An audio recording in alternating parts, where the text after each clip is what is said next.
नमस्कार, स्वागत है सभी का टाइम्स ड्राइव पॉडकास्ट के एक और नए एपिसोड में। और आज इस एपिसोड में एक और खास शख्सियत हमारे साथ जुड़ी हैं जिनसे हम बातचीत करेंगे डिटेल में और जानेंगे उनके बारे में। So thank you so much for joining us here in this times drive podcast. So let's start with the experiences, the journey that you had with the VST Group, and before that, where you were born, your schooling, your college life. If you can share some insights about that. Yeah, no, Ankur, thanks for having me here. I'm sort of excited to have a chat with you today. No, I'm pretty much born and brought up Bangalore.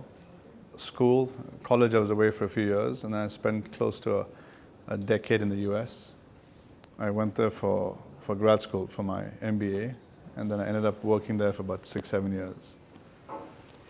At some point, I think it makes... I knew we had the family business to sort of fall back on. But in my early 20s, a little bit of being the rebel was, why should I come back? Let me sort of cut my own path. So spent some time, and then I think at some point I realized, let's go back and see what India has to offer. Okay, so how was the journey with the VST Group? You were with the group for a long time. So how was that? I mean, how you evolved? What are the learnings, if you can share something? The market dynamics are different today. I mean, when I came back 2004-05, in that time frame, not many of us will remember, but we came out of this Y2K in 2000. We weren't really sure where the tech sector was going to go. This is pre-Google, pre-YouTube, pre-Insta, pre-Facebook, pre-WhatsApp. It's hard for us to imagine how life was back then. So, spending 10 years in the US and then coming back, the environment was quite different. And I joined the business as a young kid. Our portfolio was quite different. We didn't have half the international players that are in the market today. The automotive segment, which is my industry, was there, but we didn't have the luxury portfolio that we had. Indians weren't buying the cars that they were buying. So I think when I look back, I'm happy I saw this journey, because I've seen it as a kid with my parents. When the ambassador days, I try to explain that to my son. He doesn't understand. And then obviously the early days of automatic transmissions, no power windows, no central lockings, and those were extra fitments that we had to put. And then today where we are, so it's been fascinating. I've enjoyed it, and I'm fortunate I'm still young, and I've got 20 years at least ahead to give. So I'm happy where I am. Well, let's talk about the VST Group now. So कहाँ उनका involvement है? Mass market products की बात करें, luxury segment की बात करें, they are also into commercial segment also. So किन diverse portfolios के साथ VST Group आगे चल रहा है, and कहाँ involvement उनका रहता है? We have an interesting portfolio because I think we touch every segment. We have 12 brands that we represent. We've got a few on the mass volume, and that gives us a real pulse of entry-level segment and what customers are looking at. And then you move up to the luxury portfolio, and we've got 5 brands in that. And that really is where India's wealth is being created. And that portfolio is growing every year. It's a little less elastic from a price sensitivity. It's rich people are still sensitive to price, but less compared to an entry segment. And then we have a commercial vehicle segment, and a large part of our portfolio is also commercial vehicle segment. We are a large volume player. And then the whole way of selling changes, because you're now looking at, does it make economic sense to buy a vehicle? When you're buying a car, sometimes it's a need-based, commuting A to B. If you're buying a luxury vehicle, sometimes it's a want-based. I want to be seen in this brand. And then you come back to a commercial vehicle, and then it's a calculation. Does it make business sense? So sometimes you've got to put different hats on, dealing with different sales teams or different managers, because the conversation is different. And we also have a two-wheeler segment. We've got two brands on the two-wheeler side, and that is as bare as you can get, because it's an absolute commuting requirement. And as I said earlier, my opening comment, I think as a group we've worked on, I won't say it's happened by default. I think it's a strategy that can we be in every segment in some way. So if there's a cyclical downturn in any one, it We have doesn't the affect other- the other ones, right? And other groups have obviously taken a different portfolio or a different strategy, and we've taken this one. अब luxury market या auto market या mass market products की अगर बात करें तो वहाँ पे आने वाले अगले 5 या 10 सालों में किस तरह का ट्रेंड देखने को मिल रहा है? पिछले कुछ 4-5 साल में भी बहुत कुछ चेंज हुआ है कस्टमर प्रेफरेंसेस को लेकर. They have now everyone wants more features, distinct design kind of things in the vehicles. So वहाँ पे क्या चेंज देखने को मिला है एंड आने वाले टाइम में किस तरह से चेंज आप एक्सपेक्ट कर रहे हैं जो प्रोडक्ट्स में देखने को मिलने वाला है? See, I think for us, Ankur, our awareness increases every day, right? What was luxury, and my opening comment, right? No power steering, no central locking systems or power windows, was a luxury item. In a Maruti or a Tata, that was the top end variant had power windows, the base variant did not have. Today, every car has it. So I think as awareness grows and people's expectation lifts, so what you see in luxury today, it will definitely be available in the mass volume tomorrow. For me, it's also an economies of scale, right? The more people buy something, the lower the cost is, and manufacturers can then bring that into their entry-level cars.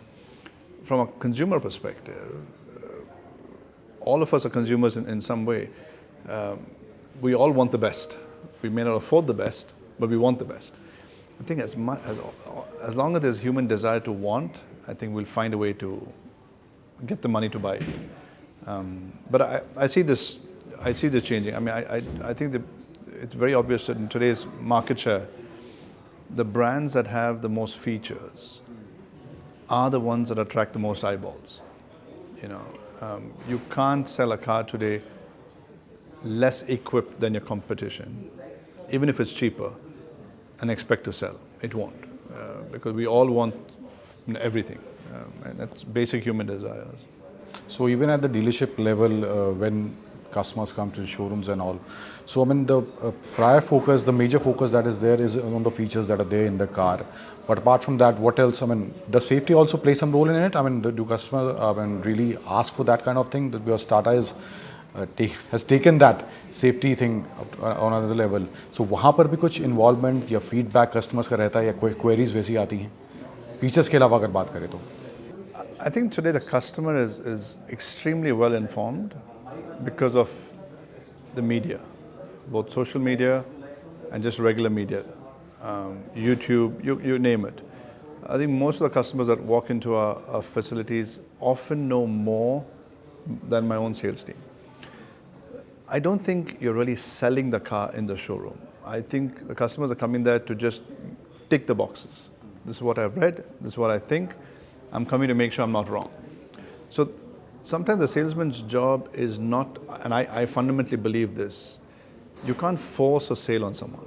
You know, you've got to give the customer the space and explain the features. So fancy items in the car, like your air fresheners, or your pollution controls, or your touchscreens, is a great. But end of it, what the automotive industry has done is improve the standard of our cars with the NCAP rating. I think the Euro ratings, which are Eurocap rating, yeah. Eurocap rating, which are widely published in the media, and people have realized speeds have gone up.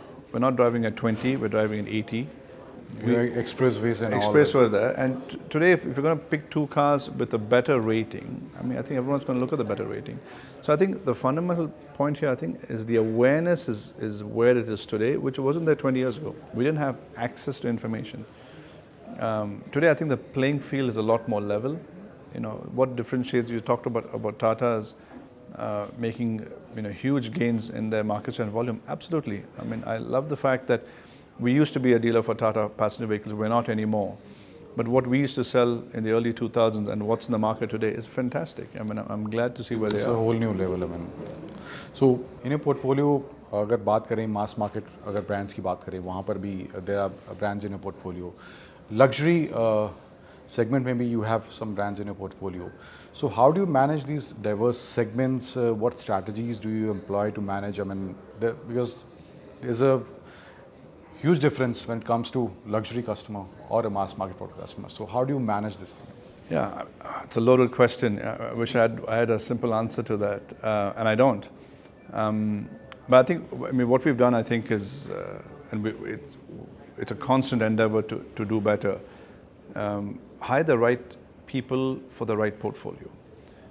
Sometimes in a large group, in a business group, you have managers or senior executives who've been with you for 10 years and they want to move to the next brand because it's a fancier brand, or my job really, Ankur, is to understand, is he the right fit? He may be loyal for 10 years. So am I promoting him on loyalty, or am I promoting him because he fits that brand? And I think the mistakes human beings make is they get emotional about decision making and may promote somebody because he's been there for 10 years. And that's the key. I think if you cannot do that, and it's hard for me, to be honest. And people talk about the phrase, right? You've got to pick the horse for the right track. So you've got to find that individual who fits that brand, who brings either the knowledge of the brand, the technical knowledge of the brand, or the skill set. Your comment is, if I have a luxury brand, I've got maybe 10 sales consultants, 20 sales consultants for a larger brand. My mass volume brands, have 90 to 100 sales consultants, if not 150. For one dealership. For one dealership. Because we're also often not in one city, we're in multiple cities with brands. The skill set the manager brings to handle 10 consultants and the skill set another manager brings to handle 150 is very different. It's a real people managing skill. So I often don't hire leaders to sell cars. I hire leaders to manage people. And if you can get that right, and as I said this, it's not easy, and I make mistakes. But if we can get that right, and I think that makes a difference. And I think that's, for me, some people ask me this, Arun, what do you do for a living? Do you sell cars?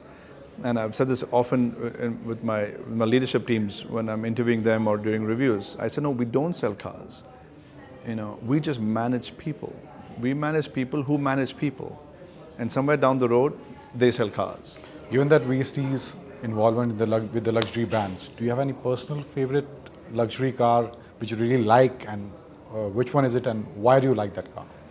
That's a really tough one. That's a really tough one to say. Growing up, obviously, Mercedes ranks right on top, right? We all grew up idolizing, the brand, probably our earliest exposures to the brand. Number two is possibly Porsche, right? If you ask any kid growing up, those are the two that'll come to mind. No, I think it's tough. I think each one has a niche, right? So if you take the Porsche, the easy one obviously is the 911, right? I've been fortunate to drive them in India. I've been fortunate to drive them abroad. I spent 10 years in the US. I've been fortunate to enjoy the cars there. But you take Mercedes, and Mercedes brings a very different class. You take the S-Class or the Maybachs. As I get older, 911 can't be my daily commute. Sometimes, I want the S-Class, which I love. I love SUVs, but I like cars more than SUVs, right? And then you take the sporty side of it, and when I have kids, when I'm going on holidays in India, our roads are not the best. Then you have the Defender on the Land Rover side. So if you sort of say, one favorite car, I'm going to give you an answer that says, I have a car for an occasion, or I have a car for an activity. And depending on that, it's a car of my choice. So, अगर consumer behavior की बात करें, so after COVID also, काफ़ी कुछ change हुआ है. Consumer का जो बाइंग पैटर्न है वो भी काफ़ी बदला है. Now EVs coming in, how do you see this going forward, and अब किस तरह से कस्टमर की प्रेफरेंसेस चेंज हो रही हैं? What are they asking for? Are they really asking for EVs like everyone is expecting down the road? So वहाँ पर किस तरह का इन्वॉल्वमेंट है या फीडबैक कस्टमर से आपको मिलता है? Post-COVID, I think there was some pent-up demand during COVID. I think for 2-3 years, I don't think it was demand for COVID. I think it was just replacement cars or new models that come out. So that pent-up demand was just, we had a bump right after COVID. But to be honest, on the EV side that you're asking me, I think technology has gotten better every year. The trend for EV is in the national news and international news all the time. I mean, Tesla obviously has made headlines internationally. Tatas have made headlines domestically. There's a very small subset of customers, I think, that are buying EV cars for the environment purpose. It's like any brand or any consumer consumption pattern, right? The first movers are a small set. The key is, does everyone else follow? And I think for EV in India, that depends on many factors, right? Obvious ones are charging stations. Do we have enough of them? Second one is, do we have battery capacity? People are concerned about driving long distance. Will the car last? There's one survey I read with one of the brands had done. They said 89 to 91% of consumers who bought that brand did not take the car out of the city that they bought it in. The consumption was they never went long distance. Their consumption was in the city, which means they never left, let's say the city of Bangalore. I bought a car, I drive it in Bangalore. Out of 10 customers, 9 drive it in Bangalore. Only one person wants to go long distance. But everyone expressed this concern about battery and mileage. Range anxiety. Range anxiety. But technically, if you look at it, if you're never leaving the city, you're driving maximum of 50 kilometers, 100 kilometers, why are you having range anxiety? Right? But I think it's just, it's your phone. You have 50% on your charge on your phone, you want to plug it in. That 50% will last 6 more hours. But you just worry that, should I have full charge? So I think consumer behavior on the EV side, I think, is very nascent. I mean, there's so much information being bombarded by the media, positive and negative, that I think it's a bit of a scaremongering. So I think it'll evolve. The battery efficiency is getting better. Costs are still high. Charging stations, I mean, I think the government's done a fantastic job of promoting that, but I think this takes time. Even in the European markets and the US markets, people have range anxiety. Other concern is resale value, Ankur. I think a lot of people buy cars that in 5 years, 6 years, want to upgrade to a new car. Now, what's the resale value of... And the main component is in the EVs, the battery, right? And after 5, 6 years, the battery is drained quite a bit, which means you have to put a new battery. And then what's the cost of that battery? So I think there's a very large unknown factor of where this is going 5 years later. So I think we're a bit of no man's land. No one really knows what's happening, and everyone's throwing darts at a wall, hoping something will stick. And I think we just have to go through this journey. And I think the next 3 or 4 years, a little more clarity will come up. I mean, China, we keep hearing about massive sales of electric cars, but you must understand there's a lot of government subsidies into those brands to make those cars very cheap. So it's really an unfair playing field. We don't have those subsidies in Europe or in India or in the US. So I think China, although we read about it in the paper a lot, I think it's an unfair example to consider. But I think the end of this decade, I think we'll all know which way the trend is going. There'll be better clarity. Yeah, I mean, is it hybrid? Is that the way to go? I was coming to that only. I mean, so hybrids is also there, right? I mean, we have some products that are there in the market. So, जो conversation EV और hybrids को लेके चल रहा है कि whether a customer should go for an EV, now hybrids are also there, or I should go for a hybrid and there's an option of petrol also in that car. So, do you see that confusion or communication coming out from the customers that whether we should go for this or the full EV? So, is there any sort of feedback from customers? There's no one trend, right? I think anyone who's... Let me take a step back. The EV cars today that are coming out in India are technologically very good.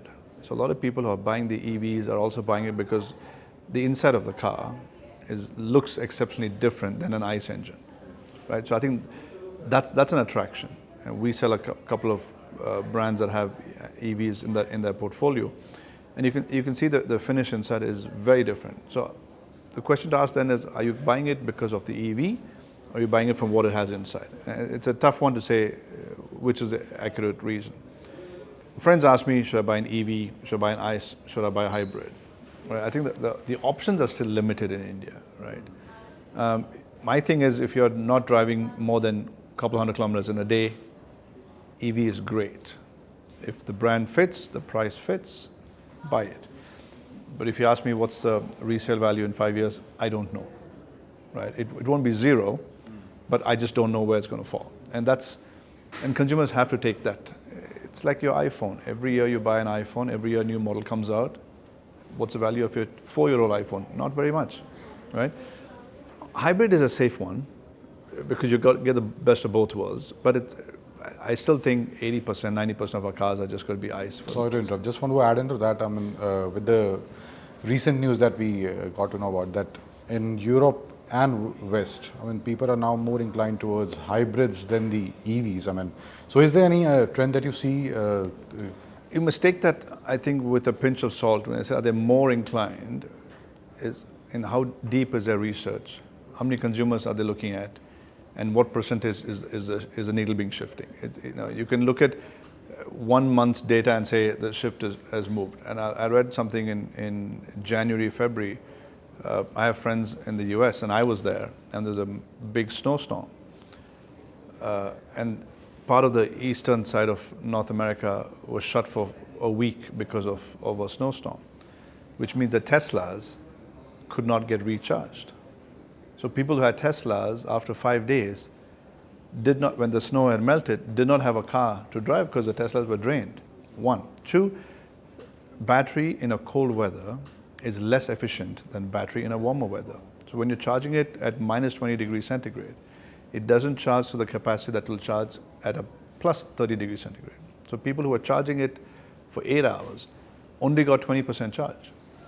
And then you had this huge trend to say, no one's going to buy Teslas anymore because it's proven that it doesn't work in winter. It's not. I mean, it didn't happen at that point, but 2 months later, everyone's forgotten. Brands come out with a new model and people go back to buying it. So when you see research, I think you must take it with a pinch of salt. How does that, the way I do it at least, how does that apply to my portfolio? How does that apply to my consumer market, Karnataka and Tamil Nadu, largely, Andhra and Telangana to some extent, Kerala, so really the southern states where we operate in. The weather is completely different. I mean. And where the weather is different, we don't have the extreme heats that some of North India has or the US has. We don't have extreme cold either. And our driving distances are different compared to Western Europe. We don't drive as much.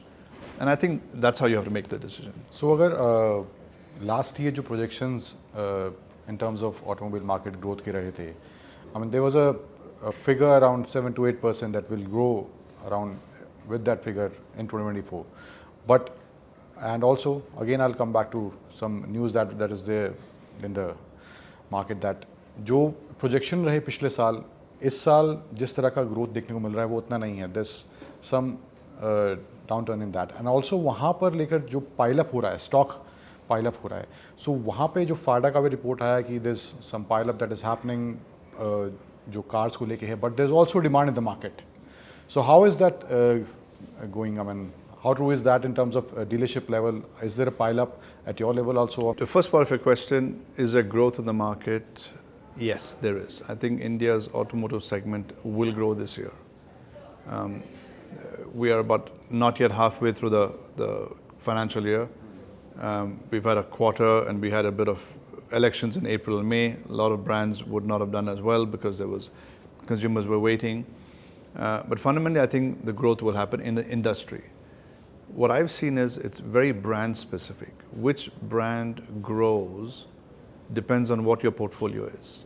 If you've got a portfolio that is refreshed, new models coming out, you hit the right price segments, you'll definitely grow ahead of the market. If you've got a brand or a model that is dated, 3 years old, you haven't refreshed it, you're going to struggle. So when I take my dealerships, we've got 4 brands in the mass volume. Are we higher on stock than we were last year? Absolutely.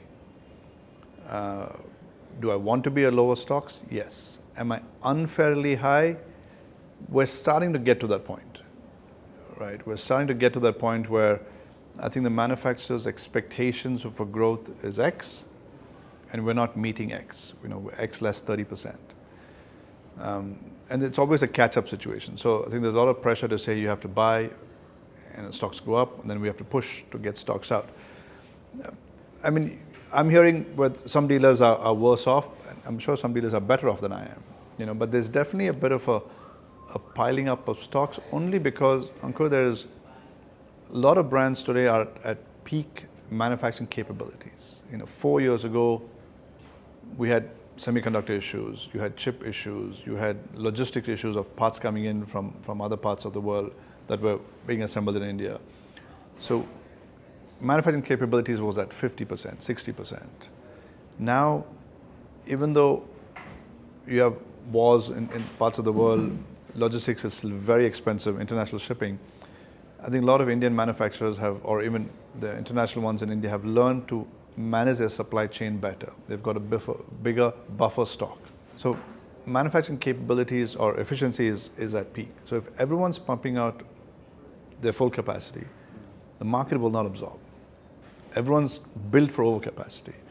And that's why you're seeing the slowdown. Where stocks are going up, discounts are starting to happen. From a consumer perspective, it's great to be today. Because once I have higher stock, I am under pressure to discount to some extent to get it out. And that's where consumer schemes come into play. It's always a first mover. Whoever blinks first, gives a higher discount, will liquidate stocks quicker. From a consumer perspective, I think they've got a fantastic 6 months ahead, because I think the product portfolio across the mass volume and luxury is refreshed and new. So the choice you have, the waiting periods will be a lot less than they were 3 years ago. 3 years ago, you wouldn't get discounts, you won't get supplies, and you wait for 6 months. From a consumer perspective, not the best. From my perspective, it was better. I'm carrying less stock, I'm carrying less inventory, less interest cost. But it's a cycle. So how will we finish this year? I think most of our brands, we will grow. Absolute retained margins may take a hit. If talk about one car, real or imagine, from past, present, or maybe future, which one would you like to drive? What comes to your mind? I'll be nostalgic, obviously. Now we started off selling Ambassadors. Any futuristic product you would like to see? No, modern cars are great. I'm not saying they're not great. They're great. But I think going back, childhood days, my cousin still has an old Studebaker at home that my great-grandfather had in the 30s and 40s. Some members of my family have the old Austin cars that we used to import pre-independence and sell in India. The old Morris, eventually the Ambassadors. My grandfather actually had a Ford convertible in the 40s and 50s. Obviously very crude in today's day and age. But today, where you're so spoilt with cars which are smooth and fantastic and drive as fast, that is something I don't have access to, right? So if you ask me, Arun, what do you want to drive? Obviously, I want to drive what I can't have. So, I'd love to go and drive one of the older cars. Will I enjoy it after a couple of days of driving? I don't know. But it'll be wonderful to be able to do that, because it's a rare piece to get your hands on. अगर VST group की overall बात करें तो mass market और luxury segment को दोनों को अगर इंक्लूड करके बात करें तो वहाँ पर किस तरह का ग्रोथ आप प्लान कर रहे हैं? आने वाले टाइम में क्या चेंजेस आप एक्सपेक्ट कर रहे हैं जो ग्रुप में लागू किए जाएंगे? So what are your things I am planning for next 5 or 10 years maybe? So my time is split between sort of 2 or 3 different things within the group, right? So I lead the group as a chairman. On the automotive side, with the 12 brands that we have, I think a lot of it is going to be, can I make my operations more efficient? Will we expand our portfolio? We might. I think there'll definitely be a couple of brands talking to us to partner with them. So that's a constant conversation. We are across South India. We have a lot of consumer behavior trends analysis in our systems. We know what the buying patterns are. We have the databases. The efficiency that we can bring to the table is, how do you leverage this to be more efficient? So from an automotive side, I think India's automotive consumption will grow my guess, for the next 40 years, without doubt. Human aspiration is to own something. Vehicle penetration is not there in India, in the smaller towns. In the bigger cities, the replacement from 6 years, every 6 years, it'll become every 4 years. We do lease now for every 3 years. So you'll always have consumption happening. I mean, we change our phones every year, every 2 years. No one would have thought of that 10 years ago. The second hat I wear, Ankur, is on our manufacturing side. We make tillers and tractors and agricultural equipment. So can you please, explain your involvement in that and what VST Group is doing in that particular area? Yeah. So my company, VST Tillers and Tractors, is a listed entity. We are a dominant market share leader in the tiller segment. We're a smaller player in the tractor segment as overall, but we're not in the larger tractor space. We're in the small tractor, what we call a small farm mechanization. And that's our niche. Both within India and from an export perspective, I think is where our focus is going to be. We've got 2 JVs or 2 partnerships at the moment. We've got a joint venture with a Czech company called Zetor, which we signed last year. The tractors are out in India. This is our first entry into the larger tractor space, which is dominated by some big players. But I think India is the world's largest tractor market. The number of people in rural India is dropping. As the children get educated, they don't go back.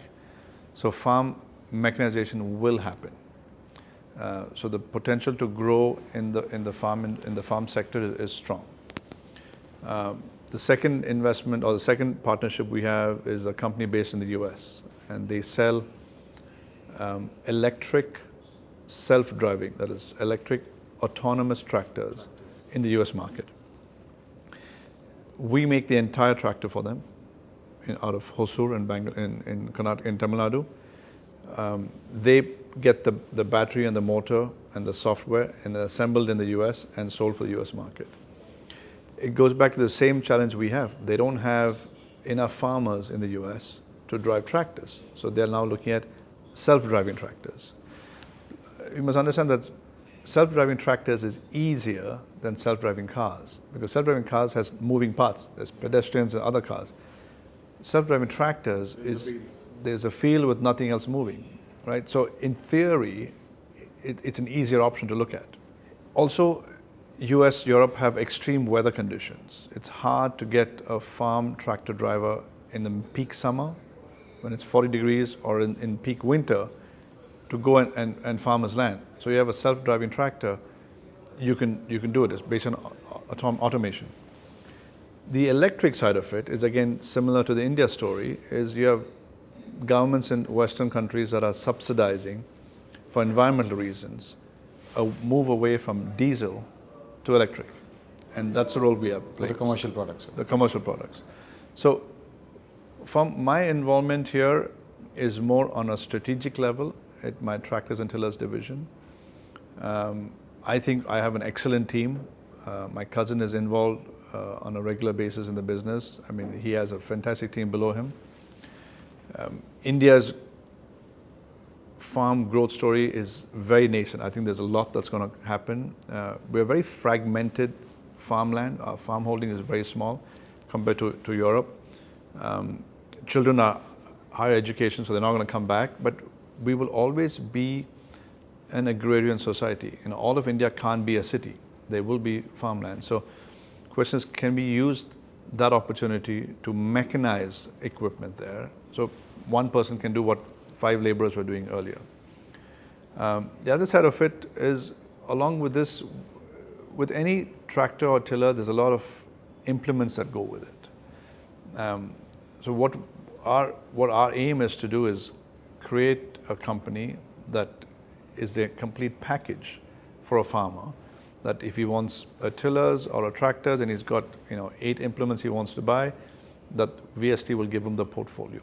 And that's what we're trying to get to. So do you see that technology coming into the Indian market with the commercial vehicles, especially the EV part of it? So how do you see it, and is it right now too far? I mean, this how practical is it? I mean, in terms of getting that technology into the commercial products and all. I think all, including us, I think other brands or other manufacturers have all announced an EV product available, and it is. But with the conditions that we have in India, and how practical? The question is it available? It is. Is it practical? Oh, that's questionable, right? Because I think EV on a farmland is a different conversation than EV on a tar road. You must understand, when you're putting a tractor or a tiller into agricultural land, it's often marshy land, depending on the crop that you're cultivating. A battery is a certain weight. Because of marshy land, you need a higher torque to move from point A to point B. If you need a higher torque, the battery drains quicker. So then you might say, let's put a heavier battery. If you put a heavier battery, then it'll sink in the soil, which is not good. So the idea is to find the crop segment that you want to target, what's the conditions of the soil, and then try and create an EV tractor or EV tiller for that. India is obviously, the world is in a very nascent stage of this research, and understand that every tractor and tiller has an implement attached to it. Either it's a sprayer, it's a weeder, or it's something that's plowing the land, and all these carry or need energy, and they're going to write into the battery source. So the higher the energy source required for the implement, the quicker your battery is going to drain, right? So it's a multiple combination that have to be looked at. The other point, Ankur, I think is, in rural India, a lot of electricity for the farmers is either subsidized or it's free. We all live in the cities. We rarely have power cuts. But you go outside the main grid, you have many hours of power cut. So what uses an EV tractor to a farmer if he's got 8 hours of power cuts, right? So, and where's that happening? There's a conversation that we've done research, we've got prototypes where the battery on the tractor can become a generator set. So there's no electricity in the house. You can on the battery in the tractor and use that as a generator set. In theory, yes. But will it pick on mass appeal? I think we're still a few years from that. Let's quickly fire some rapid fire questions. I mean, which is your favorite book? I'm a huge fan of autobiographies. So anything that's an autobiography of from Lee Iacocca to Tim Cooks to Steve Jobs, and I will read them all. In the autobiography. So, which is your favorite destination? I'd say Europe. France or Spain will be the top two. Mountain or beaches? Mountain. I'm a big hiker, and I like that. So definitely the mountains. Your favorite sport? Grew up playing soccer. Always ranks number one. What do you do when you feel like relaxing on? I've grown up playing sports. I'm very much an outdoor person. The last couple of years I haven't been able to, but otherwise every year I try and do a hike. And I'm not just, it'll be a 10, 15-day hike in the mountains. I've done Kilimanjaro in Africa. I've done a fair amount of hiking in California. I've done hiking Everest Base Camp. I've done hiking in Kashmir. I think it gives you a perspective of how small we are in this world when you're in the middle of nowhere for 15 days. And I think for me it's a good, to some extent, a switch off from your daily text messages and emails. So hiking is the thing. Hiking will be among the top ones. EV or ICE? ICE, very much. Any favorite tech that you can't live without? No, I mean, I force myself to be without tech all the time, but I think music plays a big part of my role. So anything to do with music, I have those gadgets. Any advice जो life में आपको मिली हो and you still stick to that? You got to learn to forgive people. I think it's something my grandfather taught me, that people make mistakes, and if you can learn to get over that, I think human beings are good people, genuinely. So mistakes happen. So can we learn to get over that ego and forgive?